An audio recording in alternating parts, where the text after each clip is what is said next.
கோவை காந்திபுரம் அருகே பாட்டிலில் பெட்ரோல் கேட்டு பங்க் ஊழியரை தாக்கி காயப்படுத்திய நபரின் ஆக்ரோஷ வீடியோ காட்சிகள் வெளியாகியிருக்கிறது. அமைச்சர் சம்பத்தின் உறவினர் என்று கூறி அப்பாவி ஊழியரை தாக்கி ரவுடிசத்தில் ஈடுபட்ட சம்பவத்தில் நடந்தது என்ன?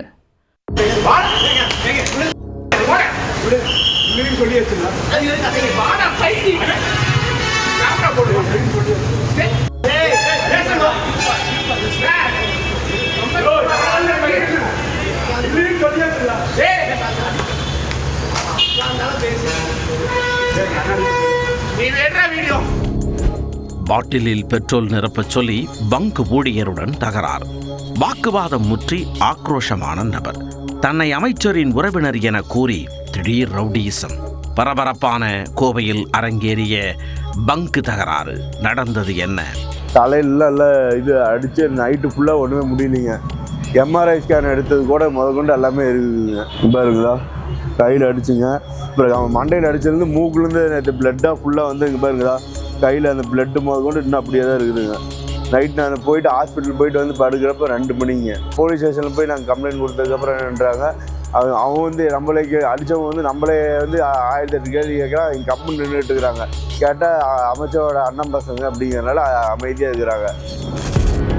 கோவை மாநகரில் கடந்த சில ஆண்டுகளுக்கு முன்பு அடுத்தடுத்து பெட்ரோல் குண்டு வீச்சு நடைபெற்று மக்கள் அரண்டு போன சம்பவத்தை தொடர்ந்து பங்குகளில் கேனில் பெட்ரோல் வழங்கக்கூடாது என காவல்துறை அறிவுறுத்தியிருந்தது.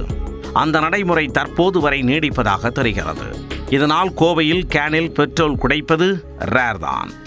இந்நிலையில் கோவை காந்திபுரம் பகுதியில் உள்ள பங்க் ஒன்றில் நபர் ஒருவர் பாட்டிலில் பெட்ரோல் கேட்டு சென்றுள்ளார்.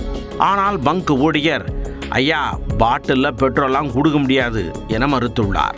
அப்போது இரு தரப்பினரிடையே வாக்குவாதம் ஏற்பட்ட நிலையில், யாரே, நான் தாவேக்க அமைச்சர் சம்பத்தோட அண்ணமகன் என கூறி பெட்ரோல் வாங்க வந்த நபர் பங்க் ஊழியரிடம் தகராறு செய்துள்ளார். அதை தட்டி கேட்டபோது ஊழியர் பிரசாத்தை கடுமையாக தாக்கி காயப்படுத்த தற்போது அவர் கோவை அரசு மருத்துவமனையில் சிகிச்சையில் அனுமதிக்கப்பட்டுள்ளார். இச்சம்பவம் தொடர்பாக காவல் நிலையத்தில் புகார் அளிக்கப்பட்டு சிசிடிவி காட்சிகளின் உதவியுடன் போலீசார் விசாரணை மேற்கொண்டு வருகின்றனர். அமைச்சர் சம்பத்தின் அண்ணன் மகன் என கூறி ரவுடிசத்தில் ஈடுபட்டவர் யார், எங்கிருந்து வந்தவர் என்ற கோணத்தில் விசாரணை நடந்து வருகிறது. அதில் சம்பந்தப்பட்டவர் பிடிபட்டால் உரிய நடவடிக்கை எடுக்கப்படும் என அதிகாரிகள் உறுதியளித்தனர்.